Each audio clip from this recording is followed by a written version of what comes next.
Okay, so I have probably the most interesting talk title of anybody at this conference I've been reading, and I probably should have spent more time on that and less on my actual content, just because it's riveting. But my name's Sam Browne. I lead the Trilinos DevSecOps team at Sandia. We handle pretty much anything infrastructure related to Trilinos, primarily the CI/CD test infrastructure, and I do see people I don't know, so I'm going to try this question. Has anybody had firsthand experience with it being very difficult to configure and build Trilinos or test it? The developers can raise their hands too. That's totally fine. And then I have a second question, which was, who has heard that it is difficult to configure, build, and test? Okay, this is perfect. This is why I'm giving this talk. Okay, so my experience is building Trilinos. I started as an undergraduate intern, and the very first thing I did was I was asked to build Trilinos with the Intel compilers on Windows. Luckily, I didn't have to enable MPI, so it was like an easy configuration of Trilinos, but it was still, I mean, everybody probably gets the idea.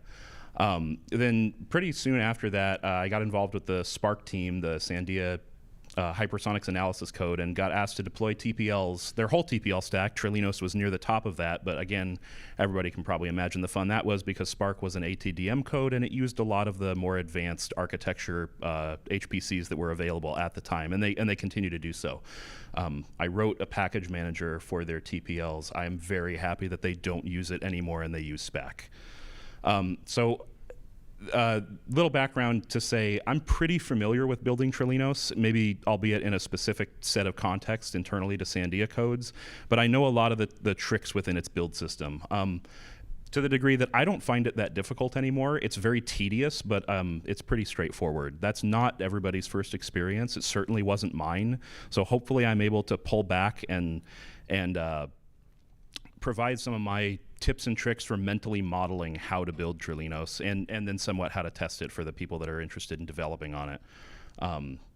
So if you don't like building Trilinos, this is kind of why I wrote this talk and we talked about writing this talk. Okay, so Trilinos packages. I'm probably one of the first people to say I don't ever recommend people think of Trilinos as a single entity. It is a container of collection, or it's a collection of capabilities identified by individual software packages. Kurt hit on this and highlighted some of them. So this is Trilinos in all of its package glory. All of the blue, there's no way anybody should ever try to read this. It's just to highlight the complexity. All the blue nodes are Trilinos packages. All of the gray nodes are third-party library dependencies. There are solid and dotted lines on this graph. I am certain that nobody should be able to see them. The solid ones are required dependencies. The dotted ones are non-required dependencies or optional, which you can probably immediately start to see the combinatoric explosion of ways to build Trilinos. And again, why it's probably not wise to think about it as a single entity from the perspective of any downstream project. So I made it a little bit simpler. This took away all of the optional TPL dependencies, so you can start to maybe count individual nodes this way, just to make it a little bit easier to consume. But it's still a lot of stuff. So basic build examples. So this one's actually directly out of our install.rst file in the repository. And the reason that I highlighted that one option in the middle is that's the only one that should probably not look familiar to you if you're used to building software from source with CMake. Everything else is very boilerplate. Invoke CMake, tell it where the compilers are, tell it where to install, give it the path to your source code, and then invoke the actual build system that it generates. So a couple notes about that option. We use something called TriBITS under the hood to build Trilinos. The way I would describe it is TriBITS is CMake, but CMake is not TriBITS. It's a fully CMake built package management system for individual units of code that's extensible. It was developed for Trilinos, but it is in use by a couple other very large projects. And the point of it is try to think of it as being very methodical about what it does and turns on and handles package by package. It's intended to make life easier, not more difficult, but I think it gets a lot of flack because, again, Trilinos is a very big project. This is the same chart from the previous slide, just squished and turned. So this is how you build everything in Trilinos without MPI or GPU support enabled. It really is just the one option. So we're at HPSF. We care about supercomputers. Let's talk about turning on MPI. TriBITS has a pretty boilerplate way to turn on different third-party libraries. It's TPL enable TPL name. So for MPI, it's pretty obvious. And then you can point it at the MPI base directory so that it can find the actual MPI installation that you care about. This is not strictly necessary. There are other ways to do this. Most people typically point the compilers at the MPI compiler wrappers instead. You really don't even technically have to do that. There are other ways to do it. So this is kind of setting up again for that there's many ways to get the build system to find what you need, and that's true of vanilla CMake or TriBITS. That node right up there on the far right is MPI. So we've turned on MPI support. And the important thing to note is that by turning it on one place, it turns it on everywhere that it's optionally dependent upon in every package. So this is an example of TriBITS trying to do the right thing across all of the packages you have enabled. Let's turn on GPUs as well. So this should, at this point, look really familiar. You really can just do TPL enable CUDA. I did TPL enable CU sparse as well because when I did enable CUDA, Cocos kernels immediately started complaining that I probably wanted CU sparse turned on as well. So turned it on. It's included in CUDA, and I did configure and build, and I didn't run the tests, but this works just fine.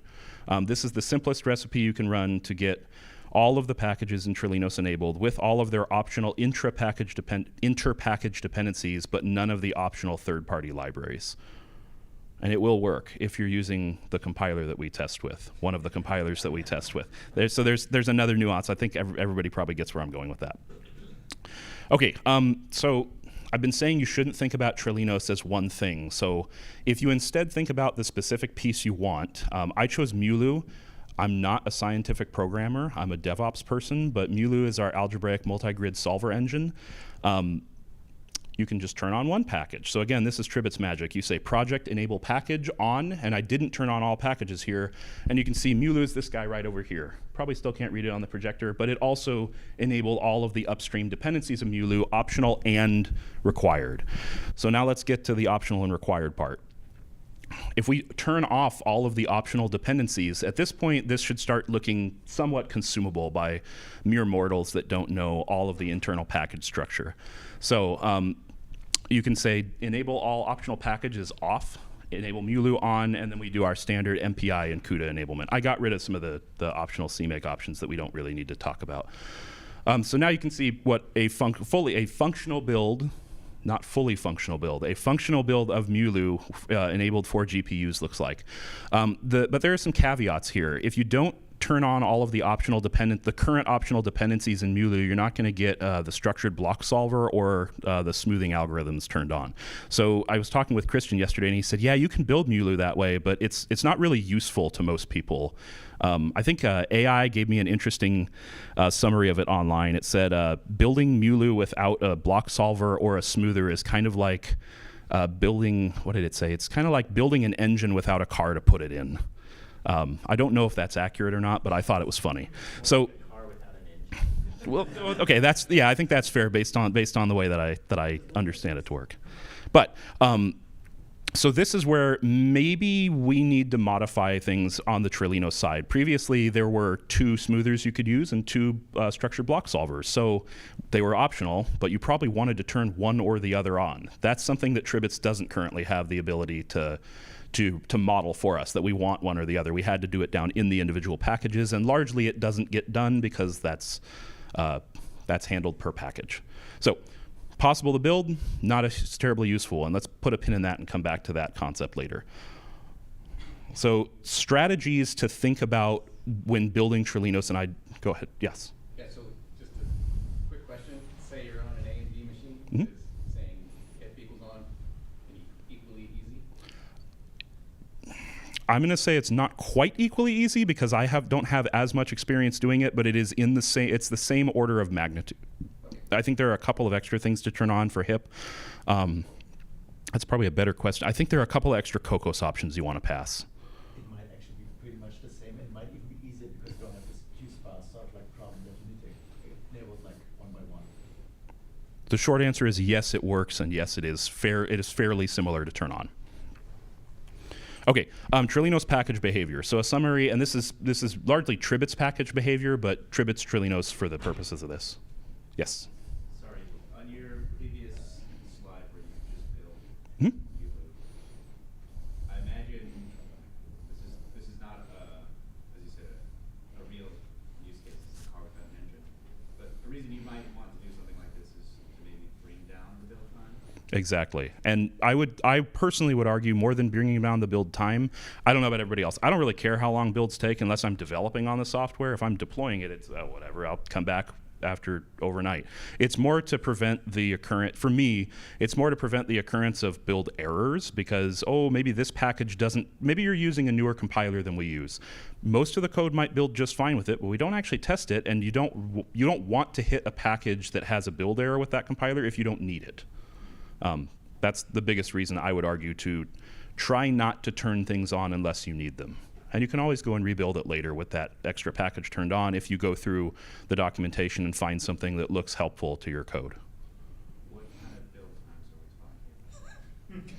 I don't really even want to answer that because, well, it What you need to do is ask if anyone has built peer review, and then you guys look great. it can take it can take longer than peer review.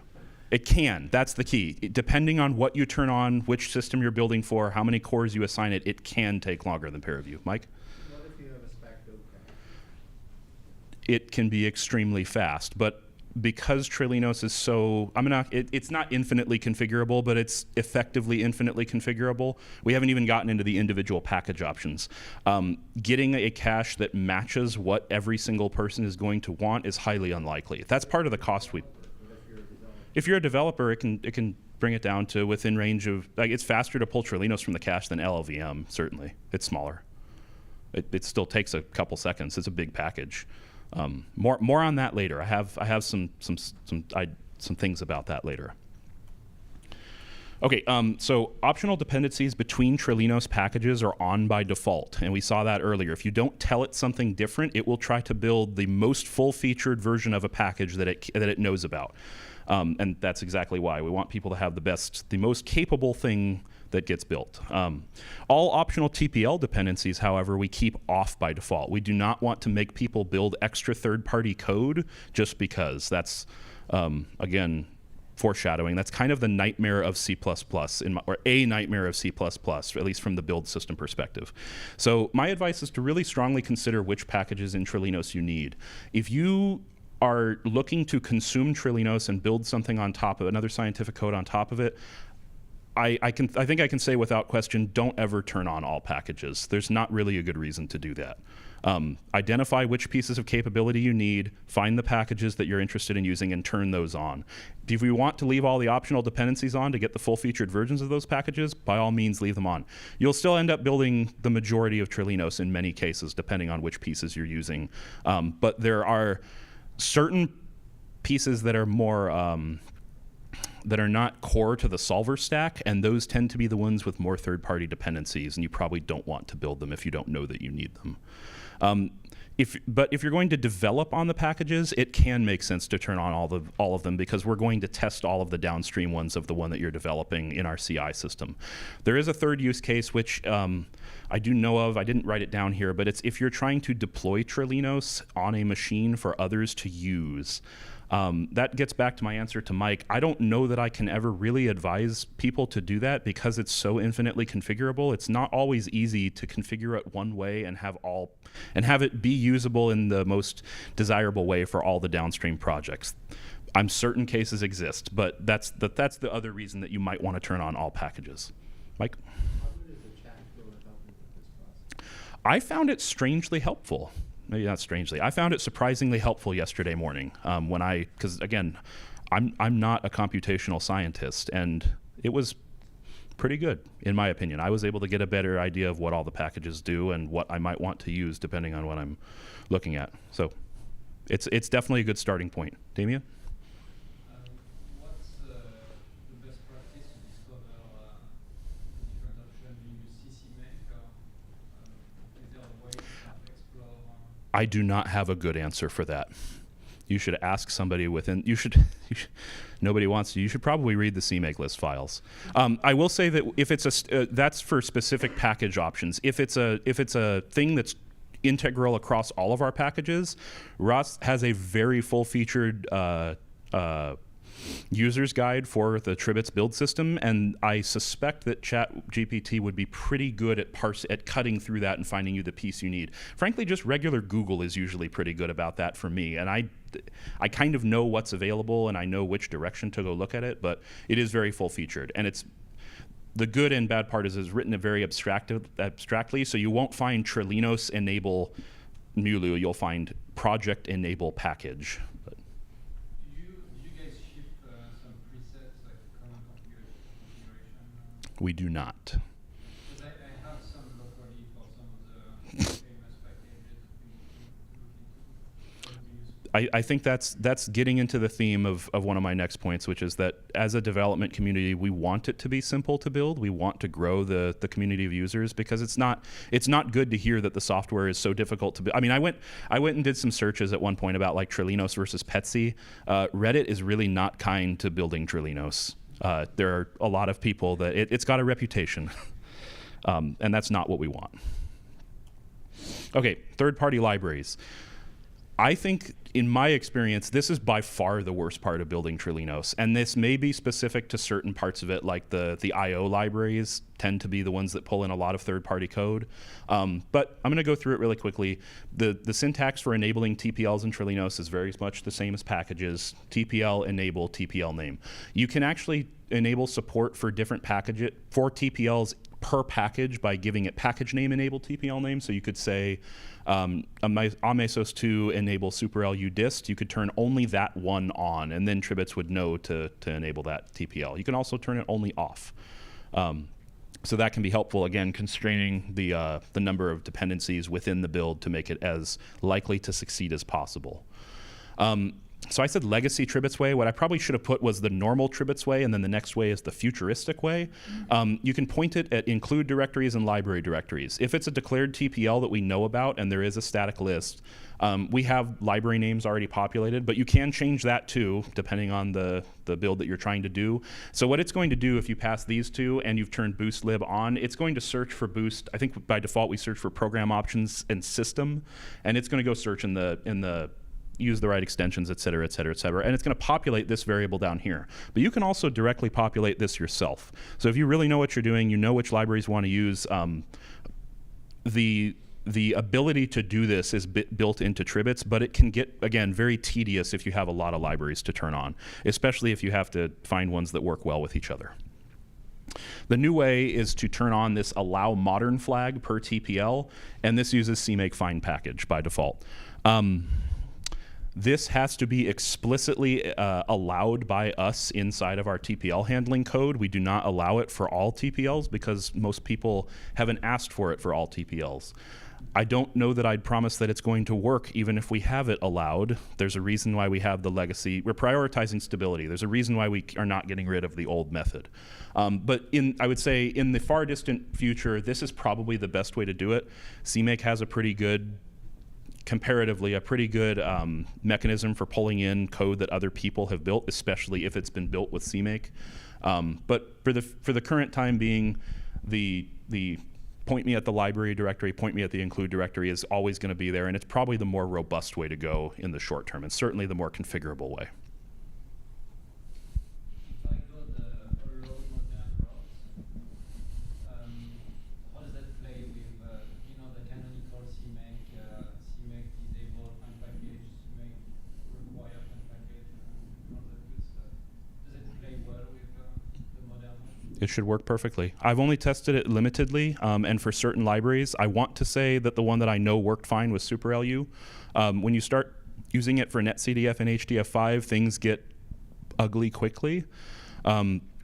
But they already are ugly. We've just written fixes for those into our build system. Like if you have netcdf, force it to have force HDF5 on, right? That should come in automatically with this flag, right? You're leveraging CMake to say, oh, hey, netcdf, which HDF5 do you require? Instead of, I know that netcdf requires HDF5, so include it. So again, not extensive testing. It's not been a priority for me, certainly, but it's something I wanted to point out. So we're at HPSF. This probably is not a surprising statement. I'm a huge advocate of using SPAC to get third-party library dependencies. This is what we do for our CI containers. I cannot find a reason not to do this unless you really like building them all from source yourself, which is totally fine. And you can get them from your operating system's package manager, but this is kind of what SPAC is designed to do. And I wanted to point this out in case this, I don't know if a lot of casual users of SPAC know about this flag. You can pass SPAC a spec for Trilinos, and you can say, only install the dependencies for me. Maybe you don't want to use SPAC to install Trilinos. This is probably more useful for developers.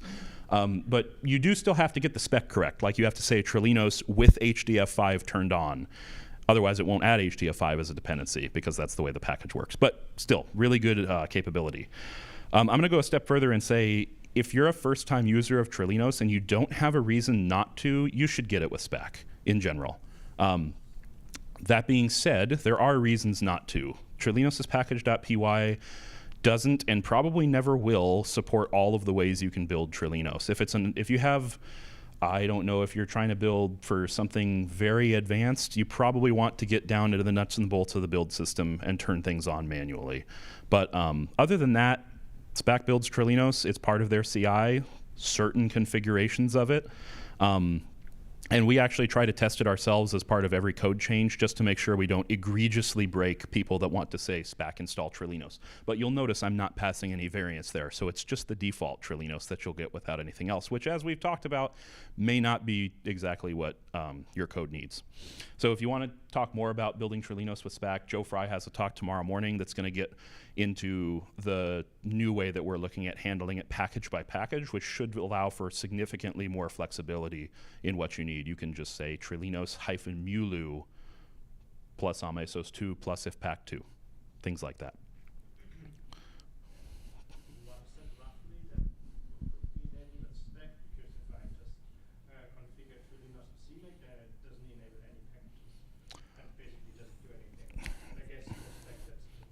What SPAC does is, so SPAC, because there's another layer, you have another opportunity to encode defaults. And so I don't want to get into that as part of my talk because it's a bit more technical, but that's something that TriBITS is missing. TriBITS has the idea of required and optional, but it doesn't have the idea of default, right? There might be packages that are technically optional, but we probably want on if you don't know you don't want them on, if that makes sense. And TriBITS doesn't have a way to model that.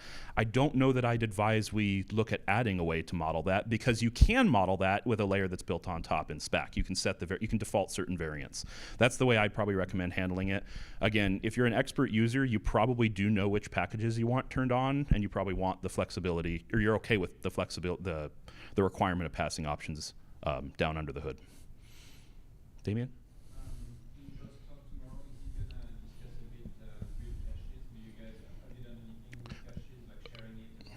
We have, but again, with the level of configurability, we haven't gotten into sharing them amongst customers. We do have customers internally who are caching it, but they're not sharing it with each other. I don't think Joe's talk is going to go into that, but it is technically, I think mathematically, the likelihood that you can reuse other people's packages increases as we break the packages into multiple pieces.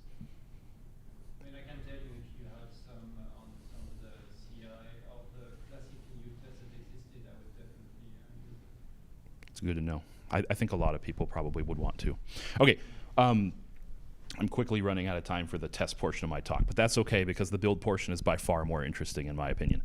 So these are the four things this is how I think of building Trilinos. These are the four types of configuration options.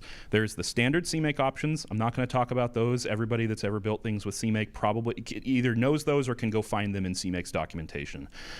Next is activating the pieces of Trilinos that you want and the linkages between those, and we already talked about some of the ways to do that. The third would be any third-party code that you know you need and how to find it. Again, this is where I've seen almost everybody internally to Sandia just have an absolute nightmare. And that's not entirely Trilinos' fault all the time, because there are just a lot of things to build, and build problems in HDF5 then become build problems with Trilinos if you're trying to build HDF5 to use it in Trilinos. But that being said, we've accepted that as an optional dependency, so it definitely is Trilinos becomes a focal point for a lot of those issues because of its size and its scope. The last one is package configuration options. You can set these globally or per package. A global example would be something like float support. You can turn that on at the global level for all packages, but you can also turn individual package options on, things like relocatable device code for CUDA within Cocos, or long support for, or long integer types in tpetra. This is a great example of if you find areas where you feel like you're having to pass more configuration options than you should have to. Like, I passed this once for a different package and it didn't automatically propagate to this other one. I think that's where the Trilinos developers would like to hear, or at least I would like to hear, and I think the Trilinos developers would like to hear those cases, because we don't want to have to pass multiple options to do the same thing. So yeah, so that's the building portion of my talk. The next one's going to be more developer focused. I'm going to scream through this as fast as I can because this one is actually more applicable to other CMake, MPI, and GPU projects that are using C-test. So the glib answer is you just use C-test. Trilinos uses C-test, you run C-test. It's not that simple when you start to get into multiple devices on a single node, right? If we're not building with MPI, it is as simple, and not GPU support, it is as simple as just run C-test. We're not going to talk about that. Nobody's really interested. So we're going to assume MPI is enabled for the rest of this. If all you really care about is running the test and you don't care how long it takes and you don't care how hardware efficient it is, you can run C-test and it will do this. It'll do the normal MPI core binding, use part of the machine, and it'll run all the tests. Nobody really wants to do that because that'll take forever. So let's use the machine more efficiently. The problem is, and I'm assuming OpenMPI for this example, the problem is that by default, what it's going to do, the MPI processes aren't aware of each other. They're going to overbind to the first cores that are available and still leave the remaining ones free. The way we handle this in our CI system is to turn off core binding. That's not the best way to handle this, but it's the easiest way to handle this because we can turn it off and let the operating system deal with the fallout. The important point here is that is a configurable at configure time option that you can pass to Trilinos, and then it will automatically be applied to all of the tests that get run with C-test. You don't have to go modify files. You don't have to pass it per test, nothing like that. But this isn't as efficient as it could be because it still does allow the processes, the ranks to float amongst the cores if the operating system decides that's a good idea. The better way to do this would be to control the core binding per test, and that is possible with C-test with something I'm going to mention in a couple slides. We don't do it diminishing returns. There's only so many hours in a day for everybody on the infrastructure side. And the important thing is it ends up being more configuration options for the user at the end of the day. Let's talk about GPUs. So if you only have one GPU, it's pretty simple. All the GPU, all the MPI ranks end up talking to the same GPU, period, at the end. You're limited by how much GPU you have on that, or how much GPU memory you have on that one device. That may not be true anymore with NVIDIA MIG. I don't know how to use it. I just know it exists. I haven't investigated it, but there could be opportunities for making this a little bit better. But if you have multiple GPUs on your node, like most of our machines do, then again, you want to start using them more efficiently. C-test has the ability to be passed an abstract resource file. It's a JSON spec that says I have this many devices and you can use this many slots per device. It then sets environment variables per test instance, and Cocos is actually set up out of the box to just pull those environment variables in and start assigning ranks to different GPUs accordingly. So doing this right here, the ideal case is, well, maybe not the ideal case, but an ideal case, a better case, is very simple. You tell our build system to automatically generate that JSON file for C-test because it doesn't have the capability to do that itself. That's one nice user nicety. You tell it how many GPUs you have. I will note this only works for CUDA. I've never tested it for AMD GPUs. It shouldn't be that difficult in theory, but I don't think anybody's implemented it. And then you tell it how many slots per GPU you want to run. I think the system automatically assumes one necessary GPU slot per MPI rank. I wanted to point this last number out. So this is where you can squeeze performance out of your test suite. We turn this up to about 8 for our A100 testing machines. We have 2 A100s per CI machine, and we're able to get reasonable throughput. But I will observe that there's nothing stopping it from running the GPU out of RAM and crashing all 8 things that are running on it at a given time. So we do definitely see some instability because of that. Damien?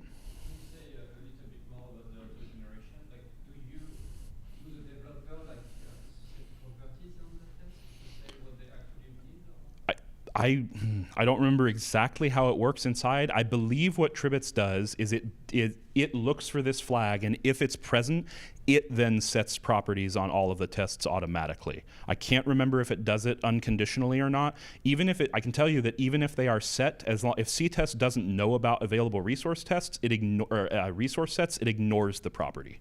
So I can say it works intuitively, in my opinion, at least. The good thing about turning this on is that you also don't have to pass the location of the file to CTest when you invoke it. So this is like an example of Ross Bartlett, the TriBITS author, putting in a really nice usability improvement for end users, because the core capability in CTest is perfect. It's nice and abstract, and you could, and as I alluded to earlier, you could extend it to MPI rank pinning if you wanted to. We haven't seen it necessary to do that yet. So that's all I have. I'll finish up with my these are all building conclusions. The testing portion was more of an interesting case study for me to kind of present how we handle the MPI rank problem within like a normal test harness that isn't bespoke.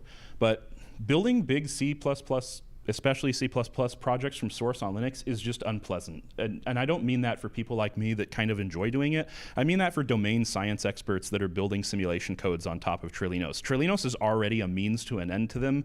Getting Trilinos is like so far removed from what they want to do that it's going to be unpleasant for them to do anything more than like a one-line command. I have personal affirmations of that from codes inside of Sandia. So, but what that means is that there's going to be inherent complexity in building these projects from source, and even that is going to get complained about by a lot of our users. I don't know that we can address parts of that, but and a big part of that is because C++ doesn't have a good dependency manager or a dependency interaction system. CMakes is pretty good for dependency interactions. It's the best there is that I'm aware of, but it's not the standard C++ build system. There is no such thing. It's de facto these days, but Trilinos is a huge project with a lot of optional dependencies. Those dependencies are where a lot of the real nastiness comes in. But I will hedge and say it's very reasonable for users of Trilinos to expect us to have it configure in the most ideal way, if there is such a thing, given the minimum amount of user input. Like we want to drive it in that direction. I can pretty reasonably say that it's come a long way in the 10 years since I started building it. Like it's way, way easier than it used to be. I don't know how many configure files I've seen passed amongst people that are like shell scripts that have a CMake command with like 1,700 options for Trilinos. I don't even know if that's really that big of an exaggeration. I think the longest one I've seen is like 400 options passed, and several of them are passed multiple times. So but that is exactly an example of the problem. Please use SPAC to manage your TPLs for Trilinos. If not, build Trilinos itself. The quote that I'll end with, I think, on that point is SPAC makes the impossible difficult. It's not exactly fun to again, it's not fun to use by domain science experts, but it's a lot better than building a lot of this software from scratch in general. So I'm going to leave it there. I think I'm well over time, so we're going to leave it there. I'm happy to talk to anybody about if you have specific questions about this. So. Had lots of questions. Go ahead. So as a downstream package person, let's say, if I figure out a default option of Trilinos that I would want my users to use, and I want to hide the complexity of Trilinos from those end users, what would be the best way? Is SPAC the best way, or setting up CMake presets the best way, or what is it? I don't have an off the cuff answer. The way that the packages that I'm familiar with within Sandia do it is they typically have their own set of wrappers around building it, and they encode the option into like usually a shell script that they set their own option so that their users don't have to know about it. That's kind of a clunky way to do it. CMake presets should work. I've not experimented with them. I've only seen them in the documentation, in the tutorials that I've taken. They should work just fine.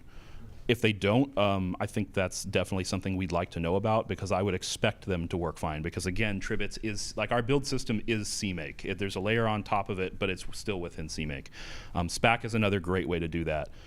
The worry I have with encoding sensible defaults only into SPAC is that we want it to work without SPAC still for for the more advanced users. So there is a line to be drawn with what makes sense to encode into SPAC and what we want to apply at the CMake level and just take advantage of in SPAC. So it depends on how sensible the default is, I suppose.